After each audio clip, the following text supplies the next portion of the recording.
उसका पेट खराब है, वैसे पूछ लेता हूँ। कोई जरूरत नहीं है बेटा, आराम करने दो उसको वहाँ, नहीं तो पूरा टाइम हकता रहेगा। मामा स्वीट बंदा है। स्वीट है तो क्या हुआ, अब उनसे टट्टी निकलेगी, गन्ने का जूस नहीं कर पाएगा। ऐसा कोई काम नहीं है जो फमीर फुद्दी ना कर सके। समुद्र की लहरों को रोक सकता है, टीटू कर सकता है। कैसे? वीडियो पॉज करके। वहाँ तो टीचर स्कूल से 3-4 चैप्टर आगे चल रहा है। अरे बच्चे पहले स्कूल में पढ़े, फिर तेरे साथ पॉप अप करे, क्या चल रहा है ये? और ये कभी कभी का नहीं है, रोज का है। ऐसे में अगर 15 मिनट दिन का सुख मिल जाता है तो तेरी क्यों जलती है बे?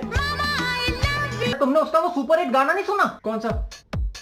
हनीमून पे ले गए जर्मनी, हनीमून पे ले गए जर्मनी, जर्मनी, जर्मनी। हमारे सजना को पसंद मिशनरी। बोलो हमारे सजना को पसंद मिशनरी। चाहे जो आए लेके दिल में इतनी नफरत, सबके लोड़े लगाना टीटू मामा की है आदत। स्लैब से करेंगे तेरा स्वागत।